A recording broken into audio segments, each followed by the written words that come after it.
It's such a gift to be with you all today, all over the world.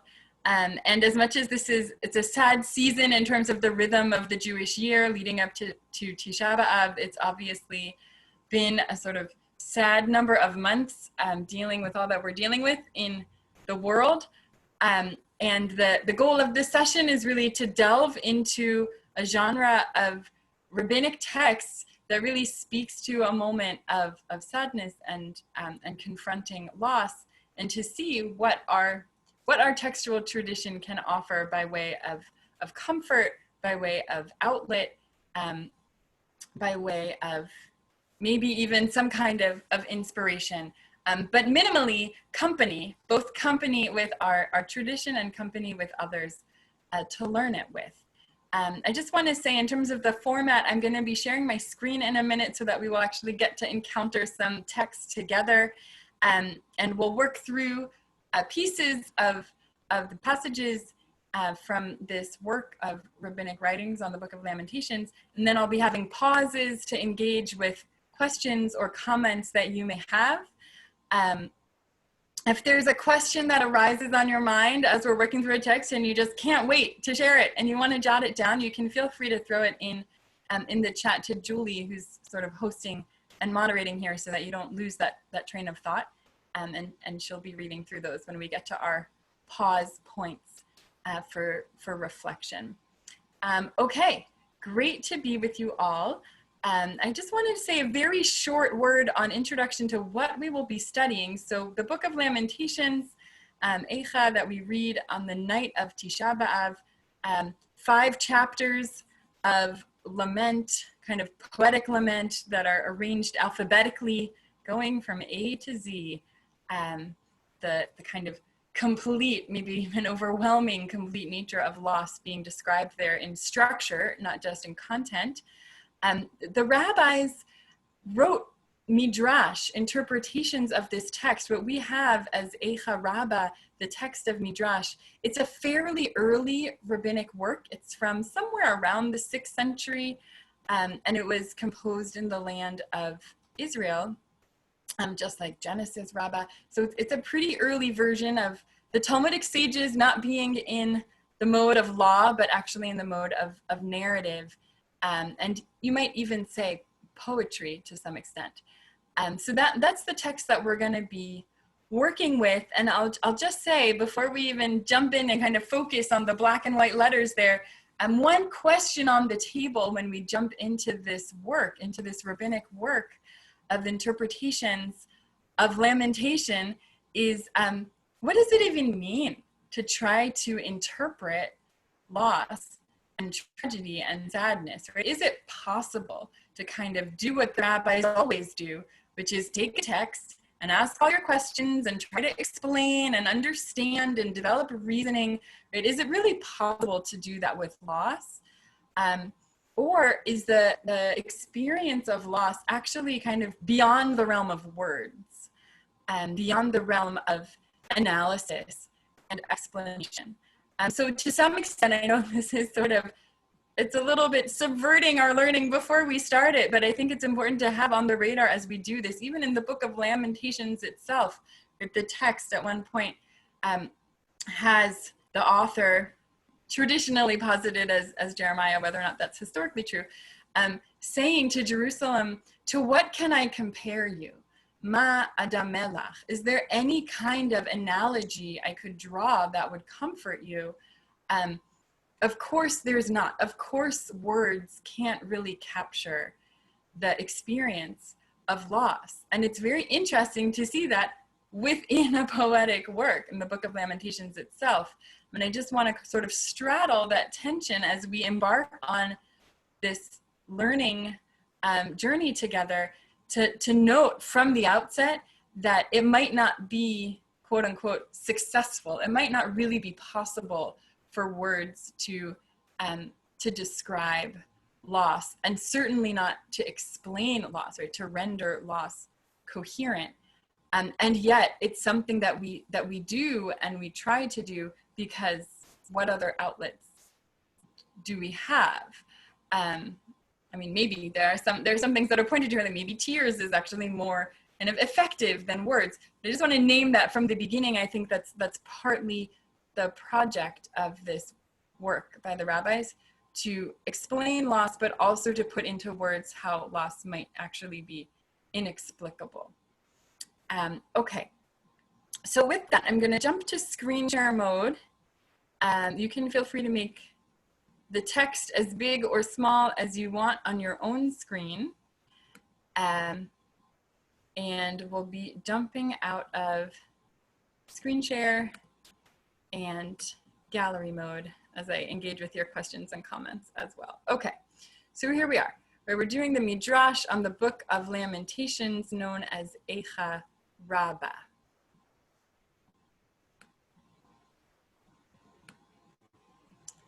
Okay, I wanted to start with this Midrash from very early on. So this passage comes from very early on. It's for chapter 1, verse 1, the first word of the Book of Lamentations. Eicha, how, why, woe is sometimes how it's explained, just that exclamatory beginning. And I will say, right, we're starting at chapter 1. This Midrash actually has chapter 0. It has a whole section that are called petich ta'ot, openings before you even get to chapter 1. And there actually seems to have been 36 openings, 36 kind of introductions before even getting to chapter 1 that are all on the word eicha.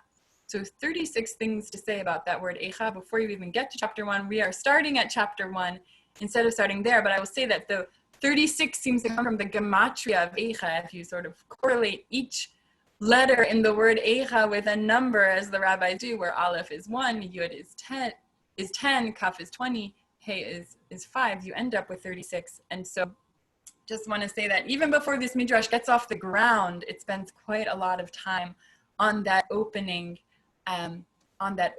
word itself, trying to understand where it's coming from. So we're going to do one short passage that I think really exemplifies a lot of the tension and kind of dynamic approach to the Book of Lamentations in this Midrash. That might be in the Book of Lamentations itself as well. Okay, so eicha, how or why? We have a debate, Rabbi Yehuda and Rabbi Nehemiah. Rabbi Nehemiah said, the language of eicha is only the language of lament, kina, in the Hebrew. When I see that exclamation, what it signals is lament. How do I know that the word eicha indicates lament? I have a proof text from elsewhere in the Bible. As it says, God called out to Adam and said, Ayaka, where are you? This is from Genesis chapter 3, verse 9. Okay, this call of Ayaka, where are you? Right, comes after Adam has eaten the tree, when God is wandering in the garden, can't find Adam, and asks, Ayaka, where are you? Right, the letters in the Hebrew are actually just like eicha, woe. And so this question is turned into a lament, right? That's God's lament about the fate of humanity. I don't want to overdetermine what that means, actually. I'm going to ask you what you think that means in just a second. But that's number one, connecting this word eicha with ayaka, right? God calling out to Adam, where are you? And understanding that then as a term for lament, right? Expression of loss. Okay, we'll talk about that more in a minute, but I first want to look at the other side of this debate, right? Any rabbinic text should start with a debate. So the other possibility is from Rabbi Yehuda here. Rabbi Yehuda said, the language of eicha is only the language of rebuke. So it is tochacha, not kina, but tochacha. When you look at this book of Lamentations and ask, well, what's the genre of this book? It's not a lament, it's a rebuke. There is responsibility, accountability, not just throwing up our hands in a sense of loss. Okay, how do I know that the word means rebuke? So we have different proofs here. Can you say, we are sages? So here, drawing on a verse from Book of Lamentations, this is where Jeremiah accuses the sages of having abandoned the Torah, abandoned all the ideals. The Torah, they are corrupt, and they claim how can you say this is language of rebuke? Okay, so that's opening your thoughts or questions, both on the question of what do you think about these two pathways into the Book of Lamentations? Where does it take you if you read this whole book as a lament versus reading it as a rebuke? In some ways, our English translation, Lamentations, kind of clouds your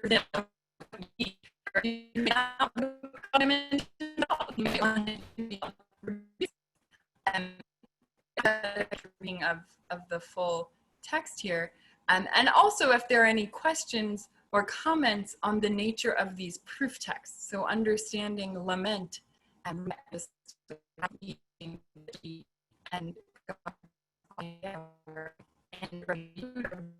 centered around this rebuke of the sages. Okay, I'm gonna step out of, yes. The audio is cutting out a little bit. I wonder if it would help to stop the screen share or maybe something else. Okay, always question. You'll tell me if it's still bad or if it's getting better? Is this better? This is better. This is better, okay. Okay, well, the question was, we heard the part about rebuke. Did we get through that piece of the text? Okay, so we have our debate about lament versus rebuke. And I wanted to open it up now for questions or comments on these two frames, lament or rebuke, and the proofs used for both of those. Adam representing here lament, and the critique of sages representing rebuke. Questions thus far?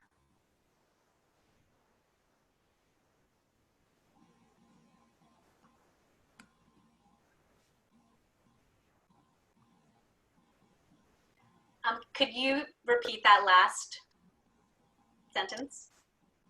Yeah, any questions about the lament versus rebuke approach or the use of these proof texts? So seeing lament as being centered in the story of Adam eating from the tree and rebuke in this critique of the sages.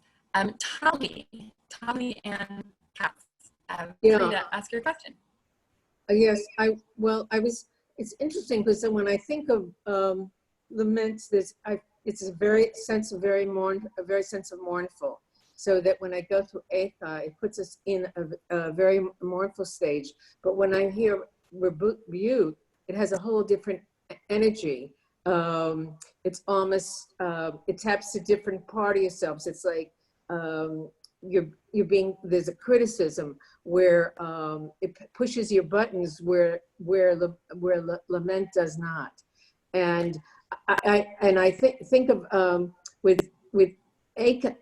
with Adam when was saying, where are you?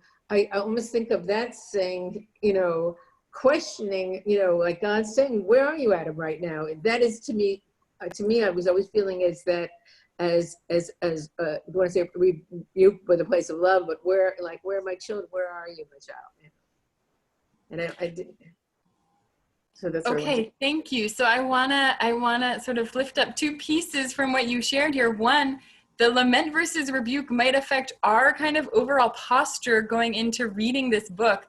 Are we sort of more receptive in a way in the mode of lament, or a little bit defensive potentially if we're going into this as rebuke? Are we preparing to get yelled at for 5 chapters, or are we preparing for a sort of release of sadness? But then the other piece that I want to share from what you commented in terms of Adam is it's actually maybe a little bit surprising to label this moment where God is seeking out Adam after he ate from the tree, to label that as a lament, right? It seems like that's actually a rebuke moment, right? Adam had one commandment, disobeyed it. God's looking for him to hold him accountable. It seems like that's actually more of a moment for rebuke. Very interesting to say that from God's perspective, that was lament, right? That was God sort of lamenting the fate of humanity rather than labeling that as rebuke. Okay, let's see, Rabbi Joan Sachs. Yes, I had a problem, possible problem with the translation in the beginning, where it says, Rabbi Nehemiah Amar, Ein Lashon Echa, Ela Lashon Kin'ah. Here it translates it as the language of Echa is only the language of lament. But I am not sure about this translation. That would imply that Kin'ah is something unimportant almost, in my mind, that translation. And I'm not sure that that's what's intended here. Yeah, okay, so thank you. So this gets into one of the styles of Midrash, Ein Lashon X Ela Y, right? The language of X. So picking up on a word in the Bible, right? And wanting to interpret it in a particular direction. I don't think you have to read that only there as minimizing or trivializing this meaning. I think it's more what he's pointing to is this word has a broad semantic range. It could mean a number of things. What it means in this passage is actually this specific thing. So maybe instead of only there, specifically would be better. But what I think is important is that it seems like each of them is saying, when you open up this book of Lamentations and want to understand what's the genre, what's the sort of mode of this book, they want to direct you to one or the other. I completely agree. My problem was with the translator because it reduced. Yeah, that's me. I take full responsibility. Oh, no. Yeah, it's just a literal translation of Ella as only, but I think probably specifically would maybe capture that better. Yeah, thank you. But it is interesting that they want you to be in one specific mindset. What is great in a way about the format of Midrash is that the Midrash doesn't choose either one of them, right? We as readers of this Midrash don't have to be only in the camp of Rabbi Yehuda or only in the camp of Rabbi Nehemiah, even though they seem to each want you to pick a genre, right? In receiving both of these traditions, we might actually be able to enter into this learning of Lamentations with the complexity of balancing the relationship between lament and rebuke. And what I would say also is that the fact that the proof text from Adam is counterintuitive, right? If I were to ask you, what is God thinking when God's ready to approach Adam?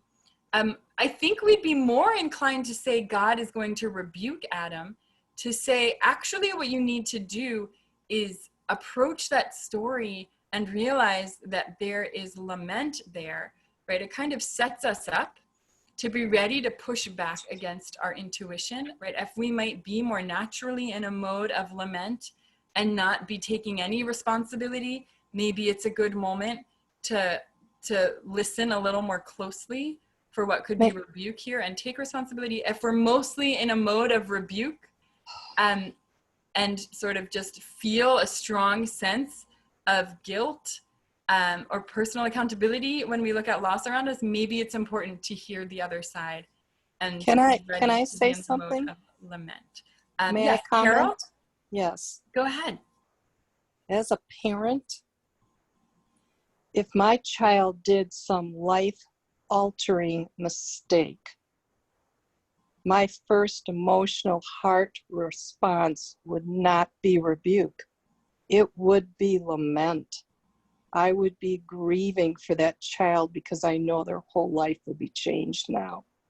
Rebuke wouldn't even come to mind at first. That would be something later when I connected with that child and tried to reach them and help them. So it would be lament first. Thank you for that comment. Yeah, I actually think really powerful comment here to frame, right? When God sees that Adam has done this made a life-altering mistake. Sounds like Rabbi Yehuda wants us to tap into exactly what you're describing, Carol, and say, well, when we see this from God's perspective, we have to understand that actually God is lamenting. That's very powerful to frame the book of Eicha, Lamentations, where I think when we read that word Eicha, we assume it's meant to encapsulate our own sense of loss, our own lament, to read it through the frame of God's lament in the story of Adam, is to say that actually, even though there might be all sorts of things that we as humanity have done wrong, that the book of Lamentations is kind of listing, we need to sort of locate all of that within God's sense of lament about what we've done, and not just a state of rebuke. Okay, this is the opening. I think it's very short, but very poignant for embarking on our learning of this material together, Eicha Rabbah, and approaching Tisha B'Av. Okay, I want to move now to a longer passage that is one example of something that you get quite a bit in Eicha Rabbah in this Midrash tradition, and throughout Midrash in general, which is the example of the parable, or the mashal. Okay, so taking a verse in the book of Eicha that might be somewhat more abstract, or maybe not super concrete, and then telling it as a story, right? Trying to bring home the message of it as a story. And what I'll say very briefly, that the question about parables and how they're used in rabbinic literature is a very big question. Lots to say about it. David Stern is one scholar who's written quite a bit about it, particularly from the perspective of the Book of Lamentations Rabbah. We don't want to approach these in any simplistic way. They're not fables with an obvious message, right? These are stories that right? They're trying to explain something. They're trying to explain a verse in the Bible, but often by telling a story that sort of adds another layer of complexity. Okay, so I just want to give that brief intro as we move to the next piece. Often these parables have a king, right? King parables. Historically, that model of the king is probably modeled after the Roman emperor, but generally reflects God in their rabbinic parables. Okay, sorry for I know it's like a roller coaster ride as I get to the right place on the screen share, so thanks for holding on to your seats as we do that ride. Okay, so this parable is going to be on the verse, chapter 4, verse 11. Kila Adonai et chamato shafach aron apo vayatzet esh b'tzion vatochal yesodoteha. God has accomplished his fury. He has poured out his fierce anger. He has kindled a fire in Zion, which has devoured the foundations thereof. Okay, if I was going to sort of ask you on a scale from 1 to 10, right, how complete is the sense of destruction here? Right, I assume people would be closer to the 10 side than to the 1 side, right? We're talking about a fire that has devoured something all the way down to the foundations. So we're going to see a midrash on this that puts this verse in conversation with a psalm, Psalm 79, that is a psalm that seems to also be centered around the destruction of the temple. I'm going to just read a little bit of this for context. Mizmor la'asaf, a song of Asaph. O God, the heathen are come into thine inheritance. They have defiled thy holy temple. They have made Jerusalem into heaps. They have given the dead bodies of thy servants to be food unto the fowls of the heaven, the flesh of thy saints unto the beasts of the earth. They have shed their blood like water round about Jerusalem, with none to bury them. We are become a taunt to our neighbors, a scorn and derision to them that are round about us. How long, O God, will thou be angry forever? How long will thy jealousy burn like fire? Pour out thy wrath upon the nations that know you not, and upon the kingdoms that call not upon your name, for they have devoured Jacob, laid waste to his habitation. Those last 2 lines may be familiar from the Haggadah, Shefoch hamatcha el hagoyim asher lo yida'ucha. At that part where we open the door, say these lines. Some people don't say these lines because they're so violent, right? But you can see here that sort of sense for violence and anger towards the nations is coming off of this really kind of over-the-top description of the destruction that these nations have wreaked on the people and Jerusalem. Okay, so I think if our verse in Eicha wasn't clear enough about the extent of the destruction and the kind of devastation that has occurred here, by reading it in line of this piece from Psalms really accentuates that and exaggerates how utter this loss and destruction is. Okay, so that's our starting off point for the Midrash, which we will look to next. Okay, so what does the Midrash do with this? And I will say again, so part of the question is like, what is possible to do in the wake of that extent of destruction and loss? Where can we really go from there? So we'll see where the Midrash tries to take us. Okay, so it quotes that verse from Eicha, God has kindled a fire in Zion which has destroyed its foundations, and then juxtaposes it with this verse from Psalms, or this is a common approach in Midrash. How do you understand a biblical text that's hard to understand it? Use a different biblical verse as the key to unlock the meaning of the text. Part of sort of a theory of the harmonization of all of the Bible. Okay, it is written, a song to Asaph. God, nations have come upon your inheritance. So that's that first line in the psalm that we just read. And the Midrash says, Mizmor b'chiyami ba'ele. What do you mean that this psalm is introduced as a song of Asaph? It shouldn't have said a song of Asaph. It should have said a lament of Asaph. How can Asaph be sitting there writing songs? All he should be able to do right now is cry. So how in the world could it be that Asaph is sitting there singing when there is so much destruction? Okay, and that inexplicable aspect, it's a textual problem, inexplicable aspect of what is sort of obviously from a literary perspective just a general structural theme and motif, right? Mizmor introduces so many psalms. There's probably nothing in particular deliberate about it for this psalm, but this Midrash is deciding to read that word deliberately and ask, how could the word song appear here to introduce this psalm? Okay, so here's our story. Rabbi Elazar said, it's like a parable to a king who made a wedding chamber for his son. He prepared his house, he cemented it, plastered it, and decorated it. Okay, so just on like a quasi-historical note here, this is the chuppah. He made a wedding chamber, it's the chuppah. The chuppah didn't used to be just sort of a thing with no walls, poles, the flimsy but beautiful talit on top. It was actually a small home that the married couple would live in for at least a week after the wedding. Okay, so he made this beautiful thing for his son. Once, he angered him and he destroyed it. Okay, rabbinic stories are often known for being extremely terse.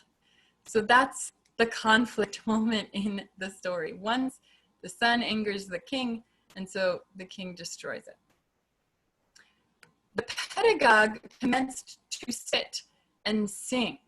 So pedagogue, obviously, a Greek word here, hitril pedagogue yoshev umezamer, but that seems to refer to a role, the pedagogue as a role historically, kind of the Greco-Roman context here, was one of the servants of a royal household who would have been dedicated to the skilled labor of educating and taking care of the children. Okay, obviously the basis of pedagogy.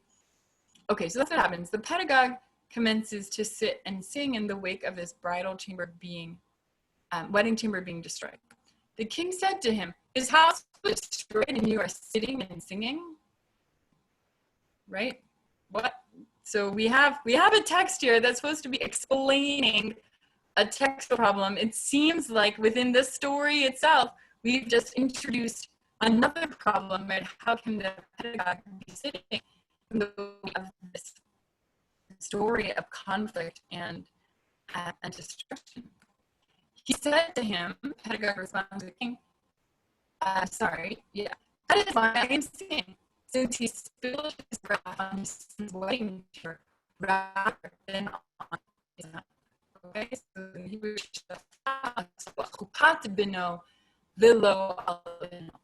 being able to see this moment of distraction and actually realize that there is a limit on the distraction that has. Okay, so our right, bringing the terrible back to our textual problem. As they said, the Holy Man destroyed his sanctuary, and you are sitting and singing. He said to them, "This is why that's why I'm singing, since the Holy One stopped wood and stones." We're losing audio again. Okay, I'm sorry. I'm in the room where the internet is, so it should be very, very good. Is this better? Yeah, it goes in and out a little bit. Not sure why, but we'll let you know if it goes out again. Okay, thank you. I'm sorry. He said to them, "That is why I am singing, since the Holy One spilled his wrath on wood and stones rather than on Israel. This is as it is written, God has kindled a fire in Zion and has destroyed its foundations." Okay, that is our parable. The son, the wedding chamber, anger. He angers his father. It's destroyed. The pedagogue sings, and so to us sings when stones rather than on Israel. Okay, I want to stop my share here and ask for questions on this Midrash, questions on this parable.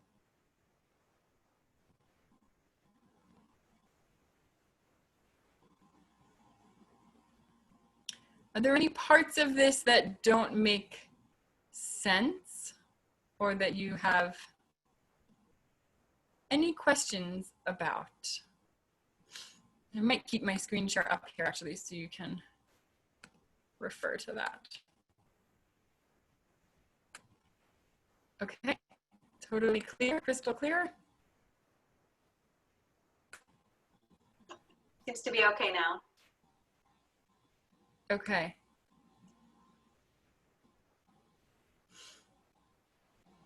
Any questions on the parable?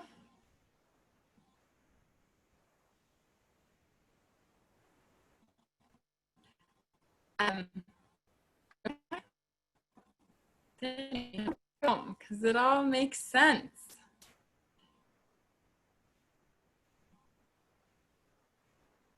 Okay, so we have, right, a comment here, right, better to destroy the structure than the sun. That does seem to be the main message here. Yes, Judy? Well, certainly that, but the irony is that it's the father who did this work to create the space of the chuppah, and then he destroyed his own work. So out of his anger for his son. Okay, so one question here is the question of, right, who is doing this act of destruction? Right, in our story, we have the father destroying the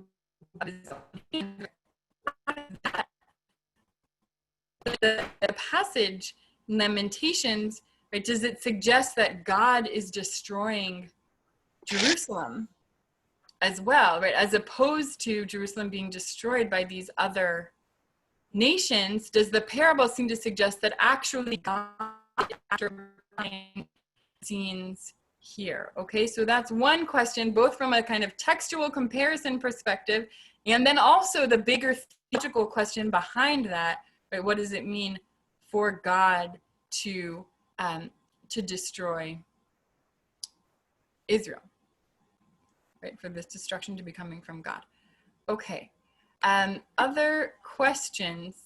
Karina has a question. Also, Liz comments in the chat box that it sounds like a deflection. Okay, it sounds like a deflection, meaning it sounds like a deflection coming from coming from God, that God is deflecting responsibility. I do see one comment here in the chat was picking up on the passive language, like the house was destroyed. So does that maybe suggest deflection? Okay, any comments on the last part here, that God spilled God's wrath on sticks and stones instead of on Israel? Does that work in terms of the text it's describing? Yes, Rabbi Joan Sachs. Just make sure to unmute. It seems to me that when you look at the parallel, it is saying that, yes, God was angry, but God did not destroy Israel, not Israel as a people. Anyway, God destroyed sticks and stones. God destroyed the temple. So that implies that there's still love there, or that there's still a future there.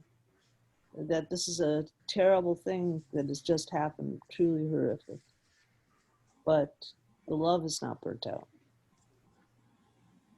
At least Okay. that's how I see it when I interpret the parable along with the text. I don't know if you agree, but. Yes, I definitely think that last line is trying to make that point, that even though that verse of destroying something down to the foundations sounds like total and utter destruction, but it seems like at the end of the Midrash, we're supposed to be feeling like all is not lost. There actually is a path forward here. Rosa, go ahead. Okay, so yeah, I feel that this makes sense in context with what we've been studying up to now, which is, you know, the journey to Israel, to the Promised Land, and how many times God has wanted to wipe out the nation, and always Moshe beseeched him not to. So this really sort of goes along with that. Okay, thank you so much for bringing that up. Right, maybe we have to see this as being embedded in so many other stories about how there was almost complete destruction and then we managed to be saved from that. For example, the story of Moshe. There are a lot of different versions of this parable about the king and the son and the wedding chamber, and one of them does actually explicitly interface with Moshe. Moshe has the role of that pedagogue. Instead of the pedagogue after the fact sitting down and singing, the pedagogue is actually much more proactive in that version, jumps in to make sure to save Israel from God's wrath. So thank you for that comment. Okay, I think there were two other hands here.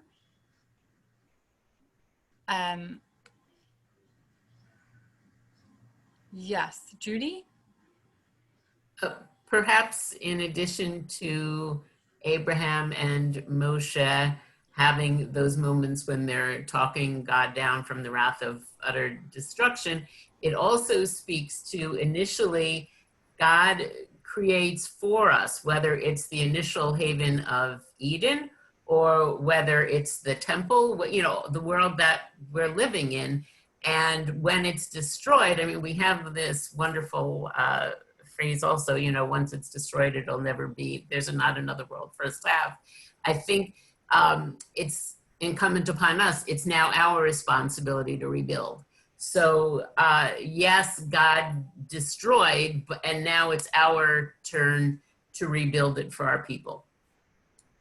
Okay, thank you. Very interesting that part of what you get from this narrative isn't only the end of the narrative that relates to destruction, but also kind of you get the beginning of the story where God went ahead and built this whole built this whole home for us to be. So much love and investment there at the beginning of the story, and now perhaps a need to sort of shift who's doing the active work here. Okay, I appreciate all of these thoughts and comments here. Let's see, Leonard, did you have a question or comment?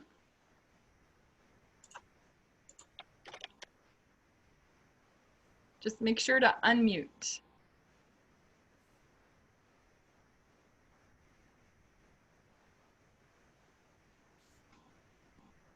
Can't quite hear you yet.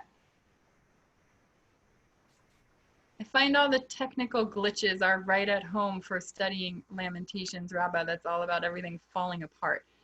But it does Leonard, you require should some patience. it looks like you're unmuted if you had a comment or question. Seems Can't not, hear but you. Okay, in the maybe put it in the chat. Yeah, there was also another couple of comments in the chat. David comments, it works looking back 2,000 years, but I don't know how comforting that would have been the day after. Thank you. Yes, and I want to focus on the comment because I actually think there's a way in which this is a totally incoherent Midrash. Okay? But this last line, Asaph says, oh, thank God, he only destroyed wood and stones rather than Israel. This is meant to be explaining Psalm 79. I read Psalm 79. It includes horrific and graphic images, such as they have given the dead bodies of thy servants to be food for the fowls of the heaven. Right? We have dead bodies here that are described in the psalm. It's not just about a structure that has been destroyed. So this view that's described in the Midrash actually seems to only come from kind of turning a blind eye to the extent of human loss. That actually, so yes, maybe 70 years later, okay, but the people of Israel, there's some remnant that survived. It seems like a pretty. We lost those last couple seconds. Okay, right. It's but maybe you can say 2,000 years later that Israel continues, so there's a remnant that survives, but actually it's totally bizarre. God's was only and not the people who have description, also the description historically of extensive loss of life. So I think part of the question that we have to ask here is, right, where does this strange and feels like almost blind reading come from? Right? Even 2,000 years later, optimistic version of continuity, but hard to okay, I wanna share just a little bit more here textually, which is that a lot of these stories in the Midrash can be better appreciated when we realize that this is an oral tradition. There are many different versions of these stories going around, and often the comparative thing can help appreciate the power of what's happening in a particular version. Okay, can you hear me? Yes. Okay, great. So let's see. I wanted to share you on one more version, but if audio cuts out, then I'll just give it to you orally. We'll see let's if maybe we just can. try with orally, because I think the screen share has something to do with the audio. Not totally sure, but. Okay, fascinating. I didn't know that could be a problem. Okay, so what I want to share with you is that there's another version of this motif of the king and the bridal chamber for his son that we actually have in what I was calling chapter 0 of Midrash of Lamentations, the Petich Ta'ot, the openings to the book. And I'm going to read to you from that. We'll talk about what's different. Okay. The Holy Blessed One said to the angels, come, let's you and I see what the enemies did to my house. Immediately the Holy Blessed One went with the angels and Jeremiah before him. When the Holy Blessed One, HaKadosh Baruch Hu, saw the temple, he said, for certain this is my house, and this is my resting place, that the enemies came and did as they pleased. In that moment, the Holy Blessed One cried and said, "Woe is me regarding my house. My children, where are you? My priests, where are you? My beloved friends, where are you?" So Benai, Heichan atem, Kohanai, Heichan atem, Ohavai, Heichan atem. This is God confronting not only the loss of the structure, but also the loss of God's children, the people. And that leads into our motif. The Holy Blessed One said to Jeremiah, "Today, I am like a person who had a single son. He made him a bridal chamber, and he died inside his bridal chamber. Do you not feel pain for me and my children?" That is the motif there, right? So similar story, but two things are different in that case, right? God doesn't do the act of destruction. God discovers the destruction. And indeed, right, in this story, the son dies in his bridal chamber. There is this loss of life, not only the structure itself. And the message in that story seems to be about tapping into or appreciating God's own pain in this moment of destruction, kind of jumping back to our initial discussion of Eicha, that word lament, as being God's lament. Okay, yes, Rosa, you have a question or comment? Didn't I get my hand from last time? Oh, okay. Sorry, I'll lower the hand. Okay, any other questions or comments on that version of the story? The son dies in his chamber, and God is confronting that loss, including the loss of the people.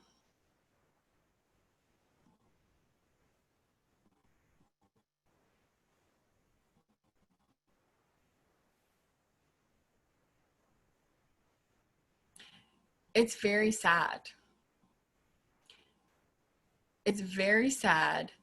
It seems maybe a little bit more, it fits maybe a little bit more with the story in Lamentations, with sort of the arc in Lamentations where the people do die.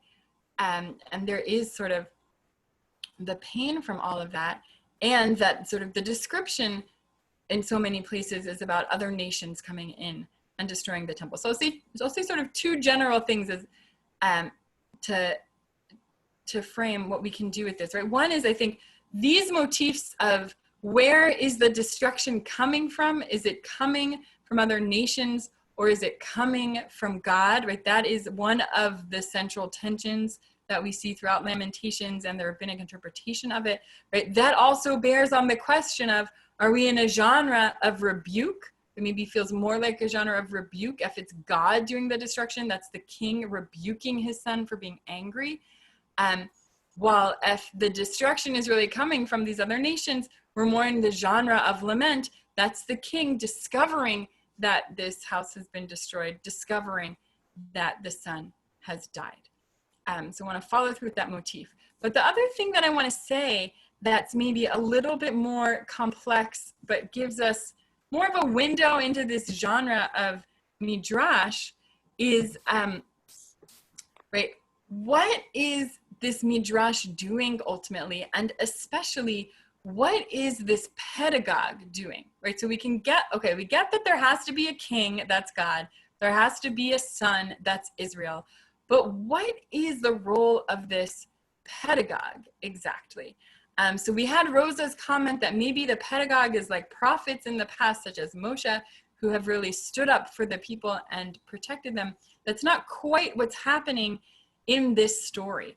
And what I think is kind of fascinating about this, and David Stern writes about this a lot in his book on parable and exegesis, is that the pedagogue in the story seems to be Midrash, that act of trying to interpret what seems to be uninterpretable or inexpressible. Right? So we have the role of this pedagogue trying to make some sense out of a situation that seems like it's totally gone off the rails, right? The king seems like a sort of capricious king. His son does something wrong once to anger him, and suddenly that's the end. He sort of has this immediate reflex of destroying the bridal chamber that seems sort of inexplicable. And we have the pedagogue trying to bring some sense of coherence to what is happening here, even though it might be in surprising ways. And I will say, right, knowing that there are versions of the story floating around where the son actually does die, and knowing that those versions of this story might even be a better fit with what the Book of Lamentations describes and the extent of the loss, right? What the pedagogue in our story does by saying something that seems so counterintuitive, the wrath was only on the wood and stones and not the people. Right? The role of that pedagogue almost seems like is an act of Midrash, an act of interpretation that does sort of nothing less than reviving that dead son, right? If you sort of think of this as there's versions of the story where the son does die and it's the end, it's all over. The point of this Midrash and the kind of creative to the point of being somewhat absurd potentially interpretation is to try to bring that son back to life, to find the possibility of life and hope, even with the starting off point being a verse that seems to describe such utter destruction, right? So now instead of reading it as God has burned down everything all the way to the foundations, we're getting this creative reading that manages to revive, right, to rescue some of what seems like it should have been lost if we only had the biblical text, and say, no, actually, God burned the foundations, but not anything else, right? The son here is revived, and the possibility for continuity, right, for seeing a pathway towards hope is actually revived through the work of Midrash. So if I want to sort of frame, right, what have we managed to accomplish here, right? In some ways, I think the Midrash and the mode of rabbinic literature knows that it can't do everything, knows that there are limits to oral expression, and yet, right, is saying that there is something that can come from our active creative engagement with our texts, and hopefully there can be some pathway towards hope that springs from that. Okay, that's what I wanted to share with you all. Happy to take any final comments or questions. Thank you for your patience with the audio. Thank you so much, Rabbi Richman. This was a great class, and yes, audio, Zoom technology. Once again, we learn not everything is in our control, but it worked out, and thank you so much. Thanks for everyone who joined. Are there any comments or questions before we wrap up? Yeah, Rosa? Yeah, I just wanted to say that I think the final Midrash is perhaps one of the reasons that we as Jews have continued, because certainly we have been laid waste, and just even looking at recent history, never mind ancient history, there have been so many instances where we've been almost destroyed, but there's been some parts left, and we just keep growing and we just keep coming back. Okay, thank you. So certainly that message isn't only theoretical in this text. It really has taken quite a lot of resilience to put that into action.